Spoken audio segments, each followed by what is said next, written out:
Hello, good evening, welcome to the middle of the week. It's another episode of Brett's Old Time Radio Show. Huge thank you for joining us once again for our regular late night visit to those dusty studio archives of old time radio shows right here at my home in the southwest of the United Kingdom. I'm Brett, I'm your host for our Nighttime Podcast, and welcome to another episode. I've got Facebook, Instagram, YouTube, TikTok, all of them. Just go check them out. They're all called Brett's Old Time Radio Show. Now then, don't forget we've got our books for sale on Amazon, Danger in the Spanish Sun, and from there you can click on my name and you'll find all of them with bells on.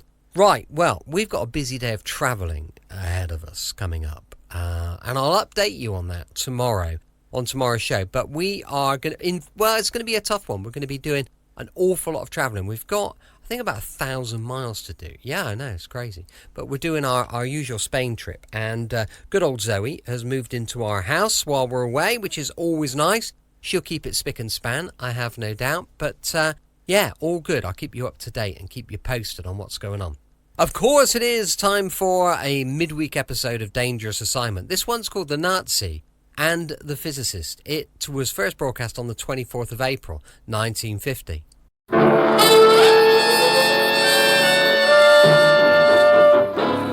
Dangerous Assignment, starring Brian Donlevy as Steve Mitchell.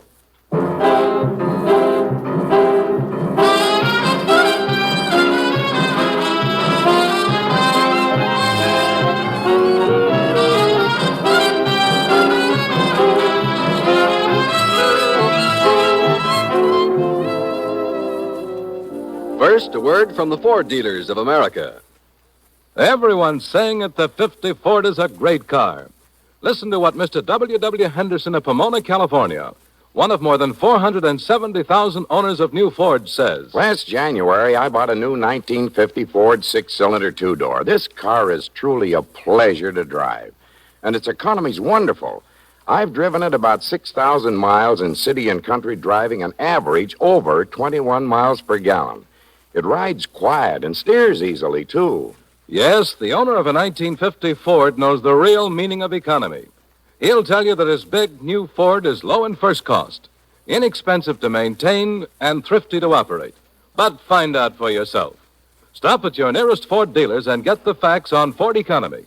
Then get in the driver's seat and test drive the big new Ford for 50.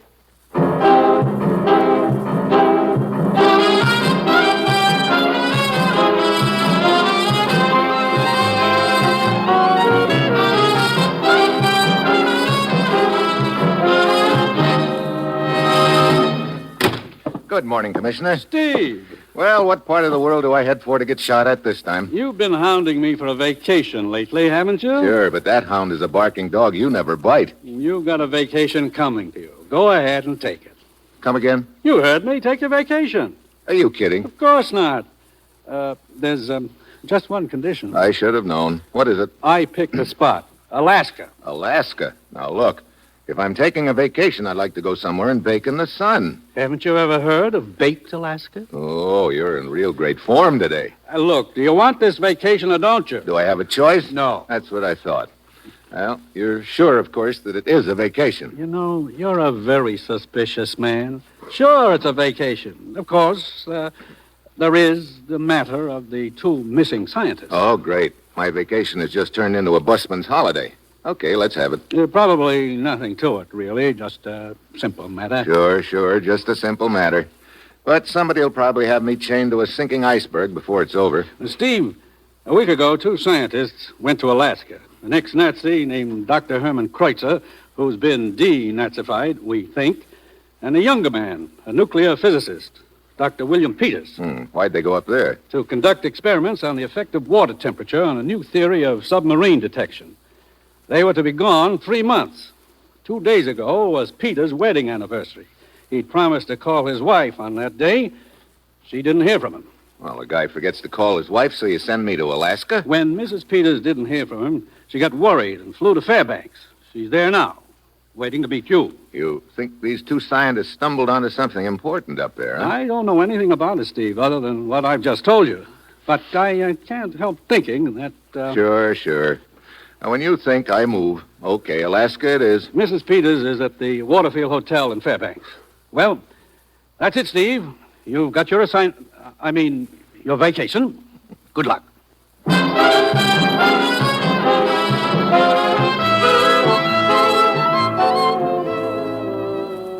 You are listening to Dangerous Assignment, starring Brian Donlevy as Steve Mitchell, colorful, two-fisted government agent. At all those places of the world where danger and intrigue walk hand in hand, there you will find Steve Mitchell on another dangerous assignment.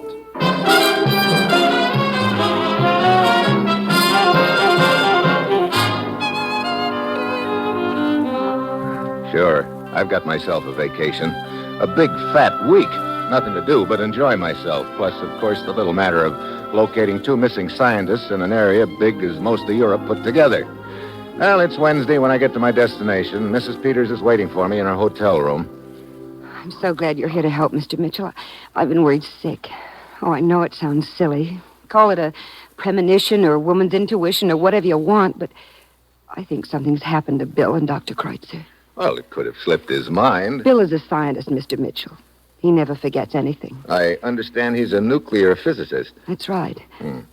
Seems a little strange that he should come up here with Dr. Kreutzer when the purpose of the trip had nothing to do with his specialty. He's been working very hard lately. He thought the change would do him good. How long has your husband known this Dr. Kreutzer? Ever since Kreutzer came to the United States, shortly after the war. You know much about Kreutzer? No, hardly anything. But Bill seemed to take a liking to him right from the first. He ever talked to you about Kreutzer's political beliefs? No. As a matter of fact, Bill has always avoided any political discussion. I see. Well, have you any leads that I can follow? Yes, this postcard. It's from Bill. Mailed the day he arrived. From here in Fairbanks? No, from a place called Cordova. He mentioned staying at a Mrs. Ludwig's boarding house there. Cordova. Let's see. I've got a map of Alaska here someplace. Parker? Yeah.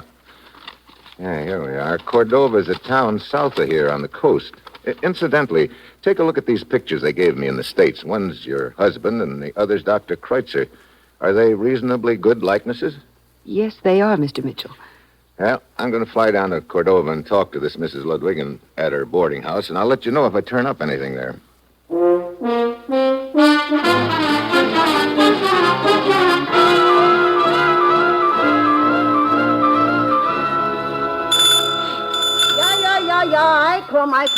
I come. Yes? You run this boarding house? I am Mrs. Ludwig. You want a room? Well, I want some information about two ex-boarders, Kreutzer and Peters. Who are you? Steve Mitchell. I'm a friend of theirs. Then I want to talk to you, Mr. Mitchell. Well, that makes it mutual. Come in. Yes, I want very much to talk to a friend of Kreutzer and Peters. Why? Because they skip out of here without paying their bill. Oh. Now, if you are a friend of theirs, maybe you pay for it. Well, how much is it? Room and board, 3 days for the two of them, $30. So they only stayed here 3 days, huh? Yeah, and that is not bad enough for them to skip out without paying. They have to check in at the Atlas Hotel for another day, but they pay over there. Wait a minute. Let's get this straight. Yeah. They leave this boarding house, check in at the Atlas Hotel, and leave again after a day there? Yeah. Well, how long ago did they spend this day at the hotel? 3 days ago. Did they leave any forwarding address there? No, that I check. The clerk is a friend of mine. But he told me that they leave no address. Now, about this money they owe, you take care of it? Well, I'll make a deal with you, Mrs. Ludwig.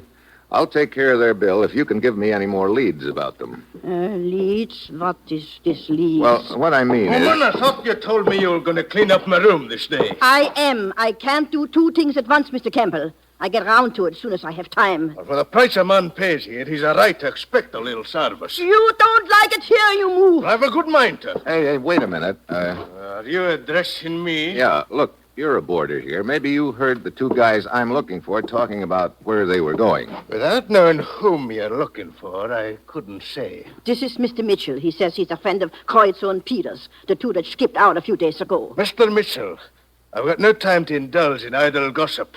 I'm a hard-working lumberman. Yeah, I figured that without your telling me. And what do you mean by that? That pine smell sticks out all over you. But if you could just tell me anything that you might have heard them say... I've got no information that will help you. Nice, friendly guy. Well, he pays his rent, which is more than your friends did. Now, are you going to pay their bill or not? Okay. And I'll take a room here, too. Now, is there anyone else who might have information about Kreutzer and Peters? Mr. Julian used to talk to them now and then. He's another boarder. Runs a shoe repair shop down the street. Mr. Julian. Okay, I'll check with him. Just a minute. Well, you think of something else? Yeah. If you want a room here, it's cash in advance.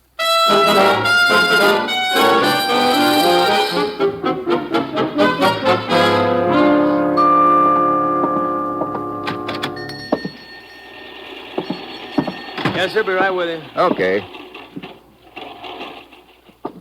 What can I do for you, sir? Your name, Julian? Yeah. I'm Steve Mitchell. Nice little place you've got here. Well, thanks, Mr. Mitchell. Yeah, I finally got in the place in pretty good shape. Yeah.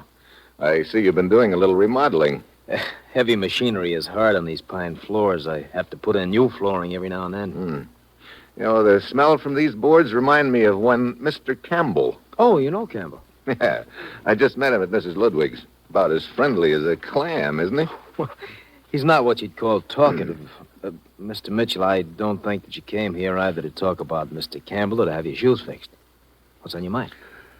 Well, I'm trying to locate two friends of mine, Kreutzer and Peters. Mrs. Ludwig told me that you'd talked to them a couple of times at the boarding house, and I thought maybe you could help me. Go ahead and wait on your customers. I'm in no hurry. All right. Do you sell shoes here? Only second-hand unclaimed pairs. They're in the window. Yeah, help yourself, please. Be right with you in just a minute. All right.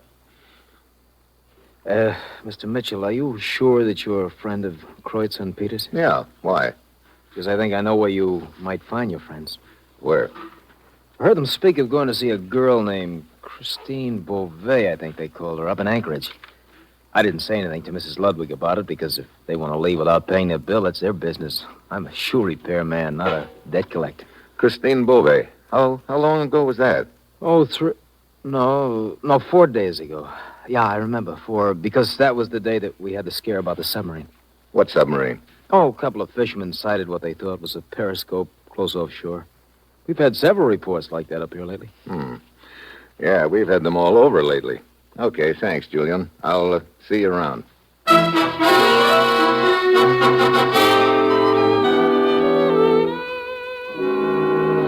Well, I never thought I'd find a Chinese puzzle in Alaska, but it sure looks like I'm staring one in the face right now. Two scientists take off for Alaska on a 3-month trip. They skip out of a boarding house in Cordova, check in and out of the Atlas Hotel in the same town, then head for Anchorage to see a girl named Christine Beauvais. At this point, I don't even have a glimmer of what's behind it all, but I do know my next stop is Anchorage. It's dark when I get there, and I look up Christine Beauvais in the phone book and go on over.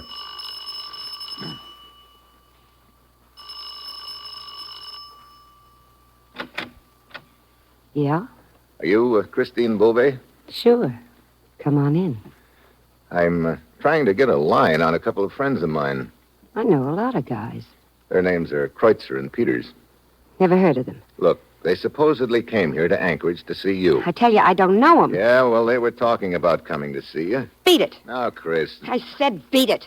All right.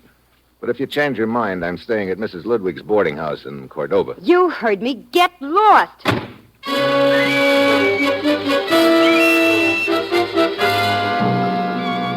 Add another piece to the puzzle. Why did Christine lie about knowing Kreutzer and Peters? I go down the street a ways, and I wait. A few minutes later, she comes out and takes off along the boardwalk. I follow. Suddenly, she darts into an alley. I speed up and turn in. It's dark in there, but enough light to tell me that she's disappeared and that it's a blind alley. Then I hear the car behind me. I whirl around. It's just entering the alley, heading for me, and the alley's just wide enough for that car. There's no room left over for me and nowhere to go. I'm trapped.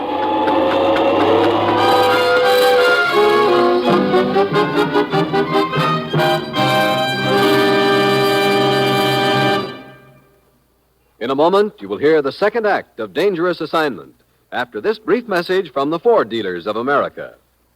When you want the facts about a car, it pays to go to the people who know. And this year, the folks who have had a chance to compare the new Ford are saying that it is the finest car Ford has ever turned out. Yes, ask any Ford owner, any garage mechanic, any filling station operator, and you'll soon learn that the beautiful new Ford is tops for comfort, for performance, for safety, and for economy. They'll tell you what a thrill it is to drive this great car. They'll talk about its power and the way it stands up under all kinds of driving conditions. And they'll give you the facts about Ford economy. For this car is low in first cost and high in resale value. It's inexpensive to maintain and thrifty on gas and oil. But see, hear, and feel the difference yourself. Before you buy any car at any price, stop at your local Ford dealers and test drive the big new 1950 Ford. And now, here is the second act of Dangerous Assignment, starring Brian Donlevy as Steve Mitchell.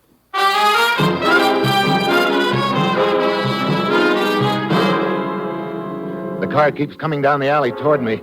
It's no use to flatten myself against the wall. Then I spot a side door in the building. Locked. I throw my weight against it. Car's right on top of me now. The door gives. Just in time, the car screeches to a stop. Jams into reverse. Hightails back out of the alley, but not before I've spotted the guy inside. It's the man who came into the shoe shop while I was talking to Julian. So, I'd been followed even then. But why?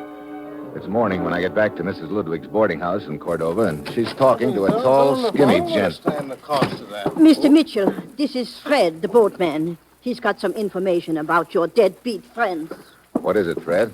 Well, I make my living renting boats, see? Uh-huh. Well, 4 days ago, this Kreutzer and Peters came to me and wanted to rent a boat, see? Yeah. They wanted to go fishing, they said.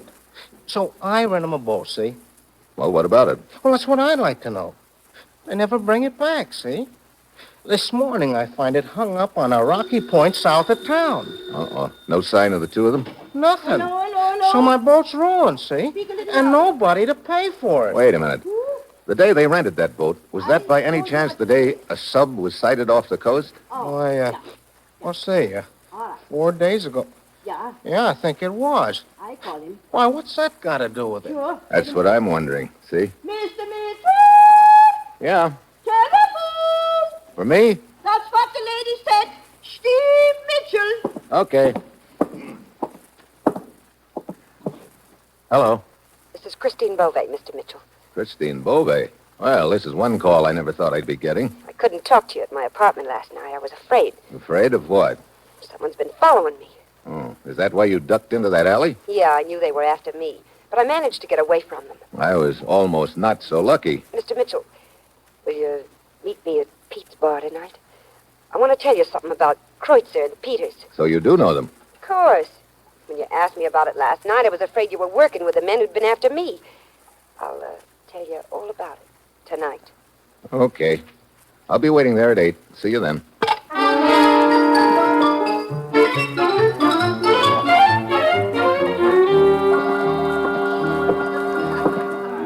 Howdy, friend. What's it gonna be? Brother, I know where you're from. Texas. Nope. Oklahoma. Uh-oh. Just across the line. On a windy day, we could hear them Texans talk, though. Friend, if you think I talk funny, you ought to hear the accent on them Texans. Yeah? Your name Mitchell? Uh-huh. Some high-stepping fella left you a message. Oh, what is it? She wants you to meet her at the cannery. The cannery. Where's that? Out on the pier yonder. Can't miss it. Wonder why she wants me to meet her there. Friend, I don't ask no one no questions. You want to do your sparkling and canneries? Why, that's your business. But me, son, I'll take it. Wait a minute. When this filly, as you call her, came in, was a man following her? Friend, if I hadn't been on duty, I'd have followed her myself. But not to the cannery. Me, I'd have followed... Yeah. Here. That's for the drink. Better have a refill, friend. Might kill your sense of smell. What do you mean? You get a whiff of the cannery, you know what I mean.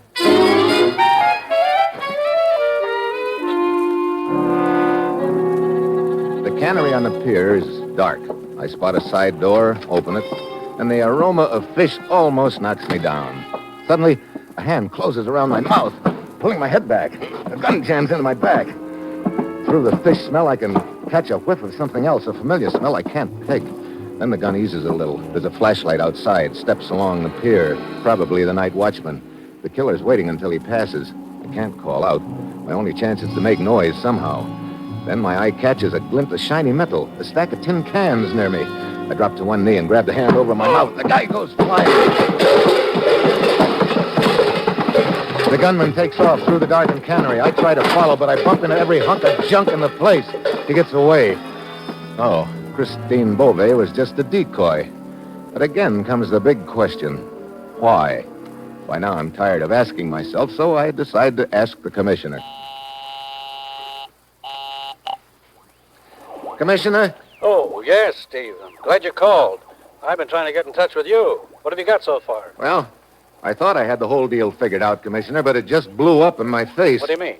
Well, put it together this way. 2 scientists come up here. One of them is an ex-Nazi. Those boys have a reputation of selling out to the highest bidder. So? The other's the nuclear physicist who avoids the mention of politics. So they disappear from a rooming house, pop up at a hotel near the waterfront, they check out of that hotel, and somewhere along the line they rent a boat to go fishing. Now, that boat turns up later, but they don't. And along about this time, there's a submarine sighted off the coast. Steve. Yeah, I thought our boys had had a change of heart and decided to leave the country. But what happened a half an hour ago changed my mind. What do you mean? Somebody tried to kill me in a cannery. Now, if the scientists had left, the deal would be all over. Then why the attempt on my life? Now, that's the point, Steve. Kreutzer and Peters haven't left the country. That's why I've been trying to reach you. 3 days ago, they checked into a hotel in Victoria, British Columbia. What? They also dipped down to Seattle. At last report, they were heading north again. Well, they could be collecting information from various points. And that was my thought. Maybe they're still planning on leaving the country after they've collected the information. If that's true, you've got to stop them. Yeah, first I've got to find them. Any leads at all? Well, I've only got one left. They checked in and out of the Atlas Hotel here in Cordova a few days ago. I'll go over there now. There's just a bare possibility that they may be back. Where are you now, Steve? I'm at Mrs. Ludwig's boarding house. What's the matter? Somebody just came in the front door. I'll call you back. Well, Mr. Campbell, the lumberman. Oh, it's the man Mitchell, isn't it? Yeah, it's the man Mitchell. You out kind of late tonight for a hard-working lumberman, aren't you? I believe a man has a right to take a walk in the evening if he wants. That all depends on where he walks. You weren't by any chance taking a walk down near the cannery, were you? Now, why would I be walking down there? That's just what I'm wondering. I'll thank you to mind your own business, Mr. Mitchell. You know, that's just what I'm trying to do. Well, sweet dreams, Campbell.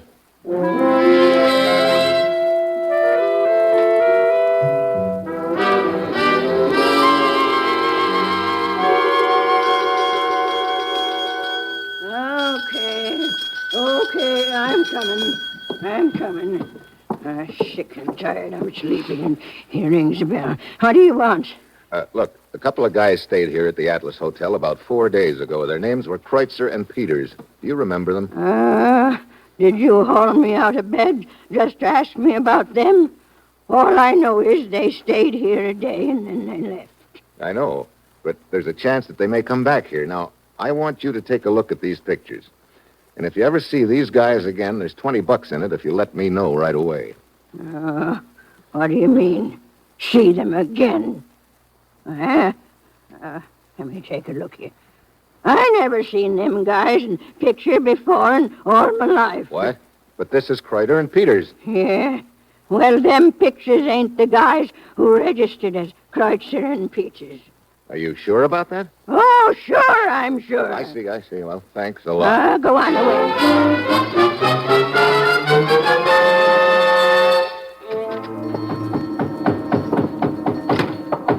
Oh, good evening, Mr. Mitchell. Julian, you're working a little late tonight, huh? Yeah. Seems like everybody in Cordova needs new half-soles. Shoes don't last long in this country. Julian, I want you to take a good look at these pictures I've got. Oh, sure. What about them? Are they Kreutzer and Peters? Of course. Why? Because the guys who registers as Kreutzer and Peters at the Atlas Hotel weren't, really. What? But, look, I don't understand. Well, what does that mean? I think I'm beginning to see part of the answer, but Mr. Mitchell, what's the matter? So there I am, standing on the new pine flooring in Julian's shoe shop when the smell hits me again. It's the same one I'd noticed before, when that guy in the cannery had clapped his hand over my mouth. And now at last I've got it pegged. And also at last a lot of things suddenly fall into place. What's the matter, Mr. Mitchell? I just had a thought, Julian. Say, you can do me a favor, if you will. Of course. What is it? What time will you be through here? Oh, half an hour. Okay. I want you to go to the boarding house and get Campbell, the lumberman. Get him to go to the cannery with you, and then the two of you wait there for me, will you? Campbell, huh? Oh, all right, Mr. Mitchell. I don't understand what you're up to, but I'll be glad to help.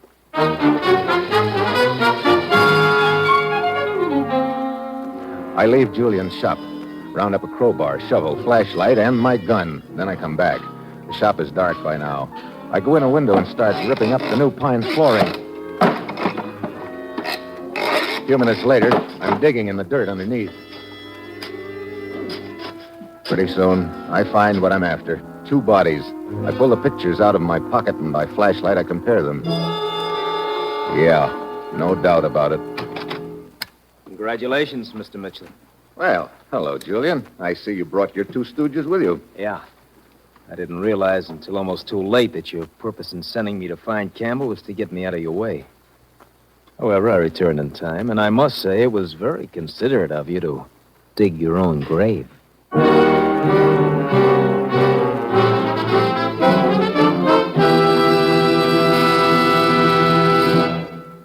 You will hear the conclusion of Dangerous Assignment after a brief message from the Ford dealers of America. Tonight, there are more than 470,000 enthusiastic 1950 Ford owners, and most of them are talking about their cars. Listen to what Miss Barbara Sargent of San Francisco says. I've been wanting a car for a long, long time, so when I decided to buy, I took my time and looked all of them over very carefully. Finally, I chose the new Ford because it was the only car that gave me everything I wanted. It's a beauty, both inside and outside. It's the easiest car to drive I've seen yet, and it gives me the smoothest ride of all the cars I tried. If anyone who is thinking of buying a new car will just drive one of the new Fords, I believe they'll agree with everything I said. Yes, Ford owners, mechanics, service station attendants, and garage men all over the country agree. The new 1950 Ford is the finest car Ford has ever turned out. They're saying it's tops for performance, for comfort, and for economy. But see, hear, and feel the difference yourself. Stop at your neighborhood Ford dealers and test drive the big new Ford tomorrow.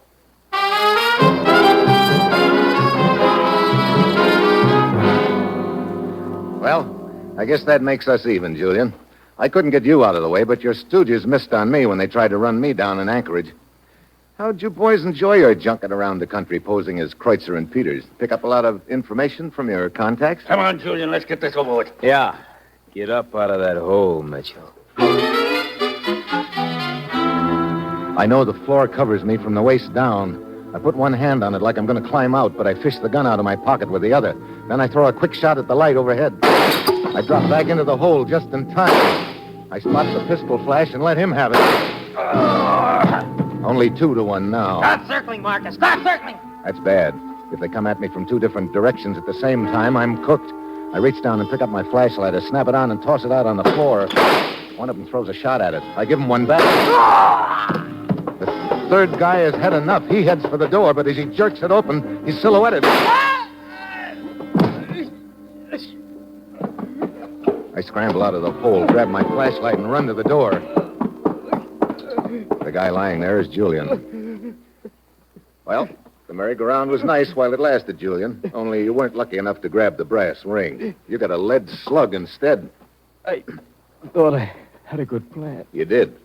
You know, I thought that submarine was hanging around to pick up some agents. I didn't realize it had landed a couple. You guys had heard about Kreutzer and Peters' trip. You grabbed them right after they got up here and killed them.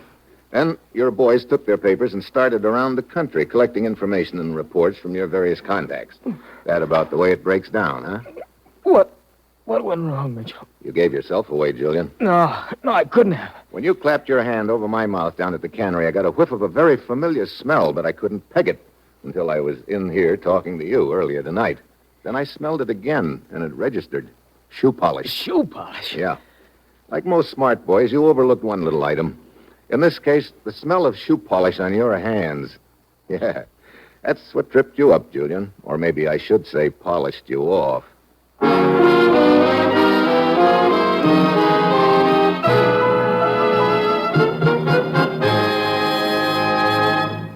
And now, a special announcement for friends of Dangerous Assignment. Dangerous Assignment will next be heard Wednesday, May 3rd, at the same time, over most of these NBC stations. That's Wednesday, May 3rd at this same time.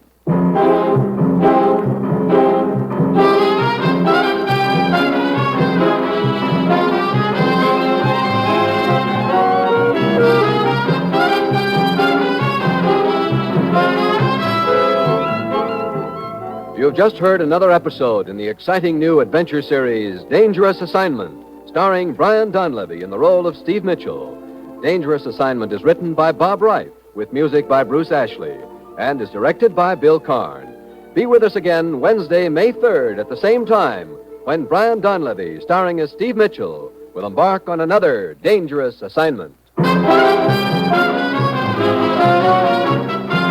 Tomorrow is Tuesday. That means Bob Hope's on NBC. Welcome back. Hope you enjoyed our latest adventure with Dangerous Assignment. And don't forget, we'll be back with The Secrets of Scotland Yard, going live at 5 p.m. UK time tomorrow. Thanks for listening. I'll be with you 7 days a week, each and every week, and I'll see you tomorrow on Brett's Old Time Radio Show. Love you. Bye.